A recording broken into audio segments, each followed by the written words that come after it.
As-tu déjà ressenti ce regard froid, ce silence pesant, ou cette remarque subtile qui t'a fait te sentir insignifiant? Le mépris. Une arme invisible, mais qui transperce l'âme plus fort qu'un coup de poing. Le plus grand mal que l'on puisse faire à un homme, ce n'est pas de le haïr, c'est de le mépriser. Proverbe ancien. Pourquoi ce rejet nous détruit-il autant? Pourquoi l'opinion d'une seule personne peut-elle parfois écraser notre confiance entière? La racine psychologique. La réponse se cache dans un mécanisme que nous croyons maîtriser, mais qui, en réalité, nous gouverne plus que nous ne l'imaginons, la peur.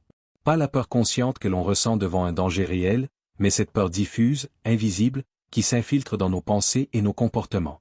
Depuis des millénaires, notre cerveau n'a cessé de perfectionner une fonction essentielle, détecter les menaces sociales. Le rejet, l'exclusion, le mépris, tout cela n'est pas seulement une contrariété émotionnelle, c'est un signal d'alarme qui réveille dans notre esprit la possibilité de disparaître. Oui, disparaître. Car dans le monde ancestral où vivaient nos ancêtres, être rejeté du groupe équivalait souvent à une condamnation à mort. La solitude signifiait vulnérabilité face aux prédateurs, manque de ressources, perte de protection. Aujourd'hui, bien sûr, nous ne risquons plus d'être dévorés par une bête sauvage si une femme nous méprise. Pourtant, le cerveau n'a pas évolué aussi vite que nos sociétés. Le même mécanisme qui alertait jadis nos ancêtres continue de se déclencher en nous, mais pour des situations sociales. Un regard dédaigneux, une parole blessante, une indifférence glaciale. Et soudain, tout ton système nerveux s'embrase comme si ta survie entière en dépendait. C'est ici qu'intervient le paradoxe. Tu crois que c'est elle qui te fait souffrir. Tu crois que c'est son jugement, son rejet, son mépris qui t'anéantissent. Mais la vérité est plus subtile. C'est ta propre peur de perdre de la valeur qui amplifie cette douleur. Autrement dit, ce n'est pas l'extérieur qui te détruit, c'est l'intérieur.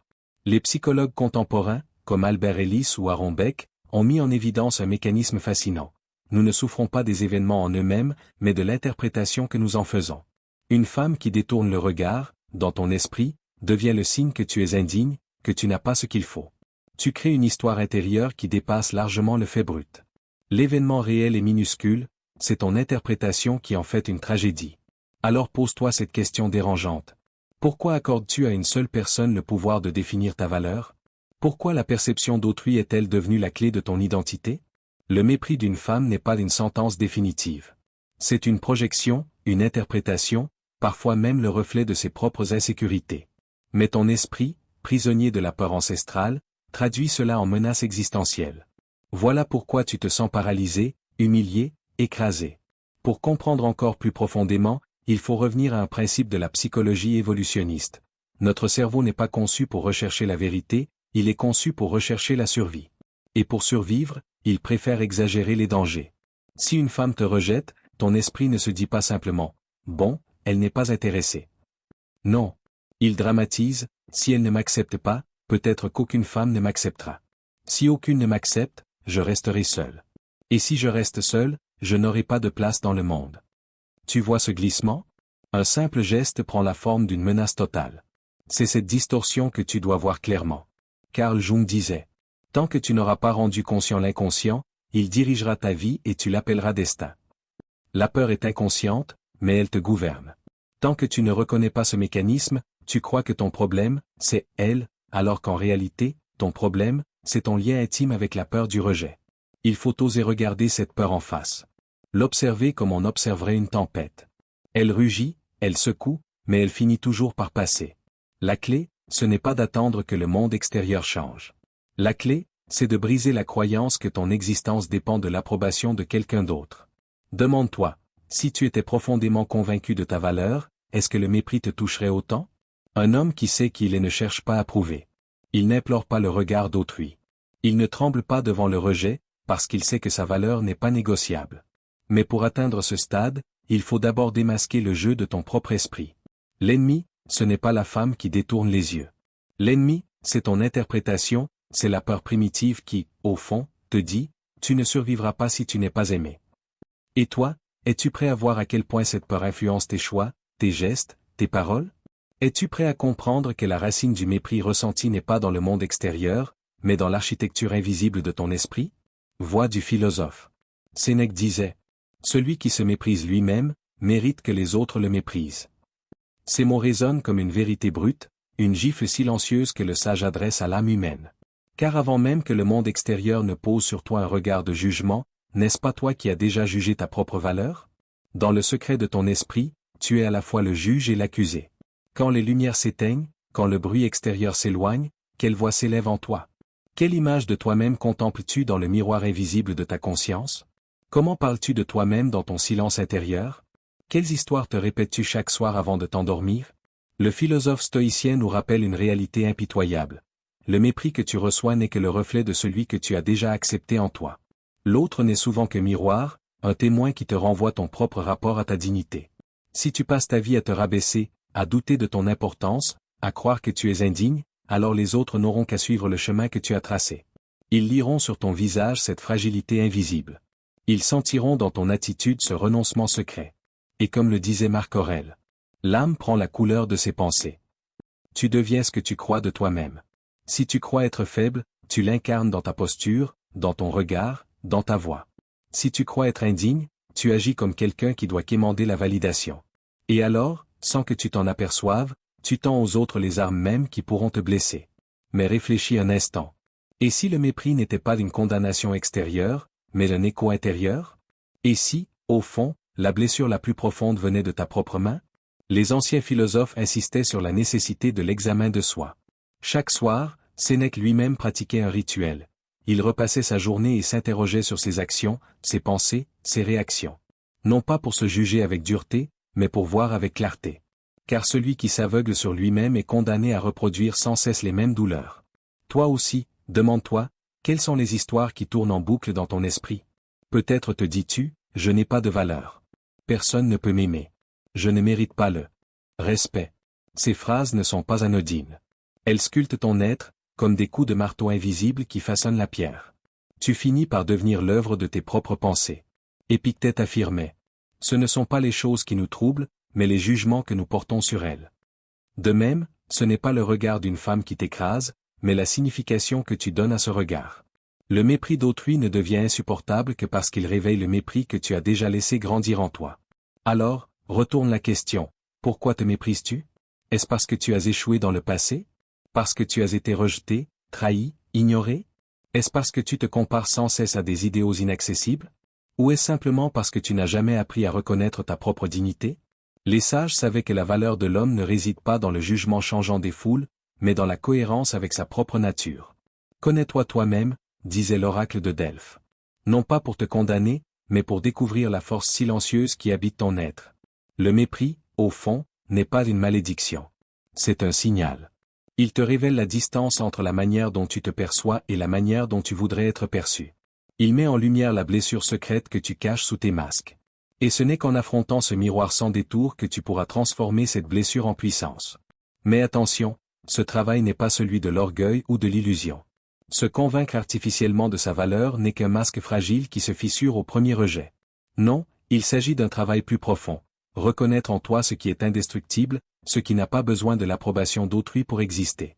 Le philosophe ne cherche pas à plaire, mais à être en accord avec la vérité de son être. Et cette vérité, quand elle est embrassée pleinement, rayonne d'elle-même. Alors le mépris glisse, comme l'eau sur la pierre polie par le temps. Marc Aurèle écrivait dans ses pensées pour moi-même. Que l'homme ne se méprise pas lui-même, il est une parcelle du divin. Si tu portes en toi une étincelle de cette grandeur universelle, pourquoi t'abaisses-tu au point de te voir comme inférieur?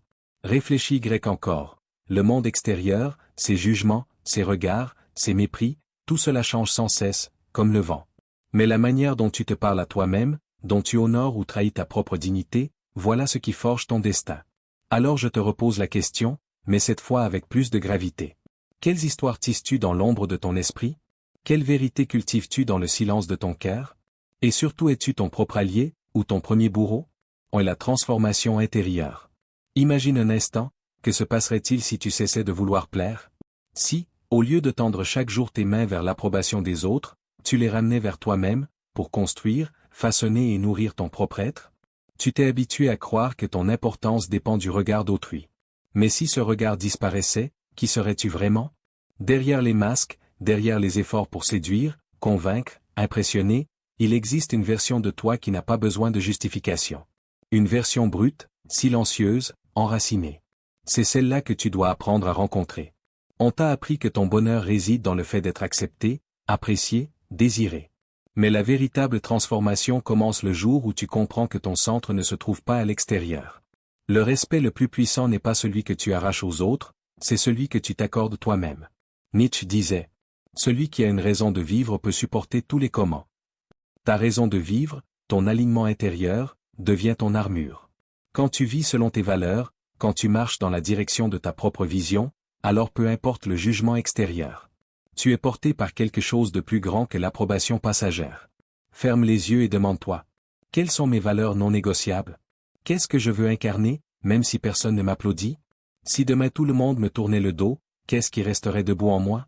La transformation intérieure ne consiste pas à devenir invincible, mais à devenir authentique. Elle naît quand tu oses retirer tes masques, quand tu oses dire, voilà qui je suis, même si cela déplaît. Et paradoxalement, c'est à ce moment-là que tu deviens le plus attirant, le plus magnétique. Car rien n'est plus puissant qu'un être humain qui vit en vérité avec lui-même. Regarde autour de toi, combien d'hommes se perdent dans la quête d'approbation? Ils changent de discours selon leur interlocuteur. Ils modifient leur comportement selon qui les observe. Ils renient leurs propres valeurs pour récolter quelques miettes d'attention. Et toi, n'as-tu pas déjà ressenti cette fatigue d'exister seulement à travers les yeux des autres?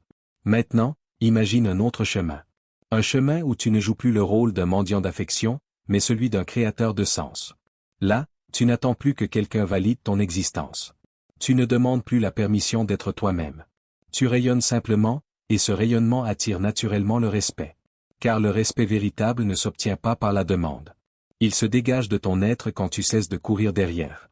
Il s'impose par ta constance, ton alignement, ta présence. Tu n'as pas besoin de déclarer « respectez-moi ». Tu n'as qu'à exister pleinement dans ta vérité. Mais pour cela, il faut un travail intérieur exigeant. Cela demande de déterrer toutes les croyances qui t'enchaînent. La croyance que tu n'es pas assez. La croyance que tu dois séduire pour être aimé. La croyance que ta valeur dépend de ce que les autres pensent. Regarde-les en face. Détruis-les une à une. Et reconstruis-toi sur une base nouvelle, ta valeur est inhérente, inconditionnelle. Elle ne se négocie pas.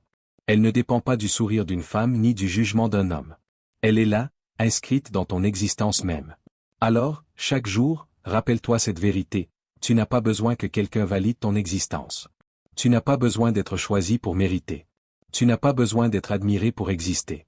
La transformation intérieure, c'est quand tu déplaces ton centre de gravité. Tu passes de la périphérie là où tu es ballotté par le regard des autres vers le cœur, là où tu trouves une stabilité indestructible. Et une fois que tu habites ce centre, tu deviens libre. Libre de séduire ou de ne pas séduire. Libre d'être accepté ou rejeté. Libre d'avancer sans craindre de perdre ce que tu n'as jamais eu besoin de chercher. Alors je te repose la question. Que se passerait-il si tu cessais de vouloir plaire? Que deviendrait ton énergie si tu l'investissais dans ta vision, ta création, ton propre royaume intérieur? Peut-être que ce serait le début de ta vraie puissance. Ou le miroir de la réalité. Pose-toi cette question. Pourquoi veux-tu absolument que toutes les femmes t'apprécient? Est-ce réellement de l'amour que tu recherches, ou simplement une validation qui colmate tes insécurités? Si tu regardes profondément en toi, tu découvriras peut-être une vérité dérangeante. Ce n'est pas l'autre que tu désires, mais l'image de toi-même que tu crois qu'elle pourrait refléter. Tu veux qu'elle t'admire pour enfin t'admirer. Tu veux qu'elle t'accepte pour enfin t'accepter. Tu veux qu'elle dise, tu vaux quelque chose, parce que, dans le silence de ton esprit, tu ne l'as jamais dit à toi-même. Alors je te repose la question avec plus de force.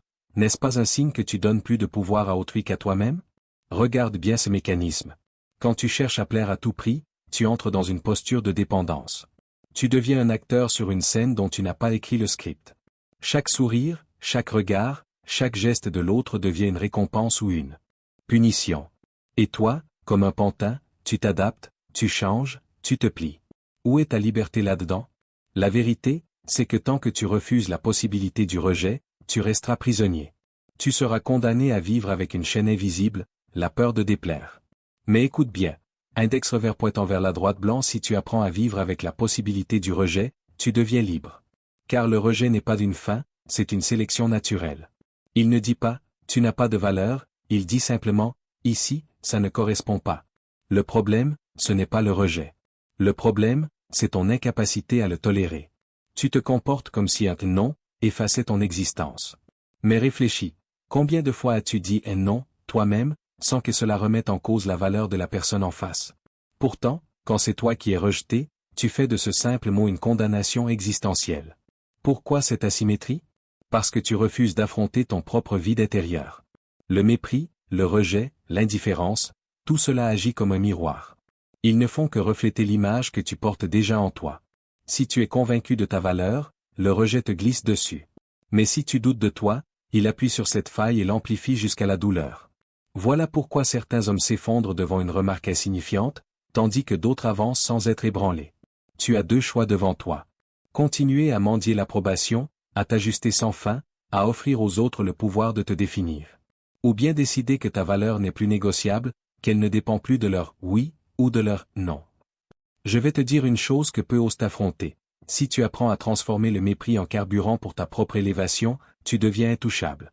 Chaque fois que quelqu'un te rejette, c'est une opportunité de revenir à toi.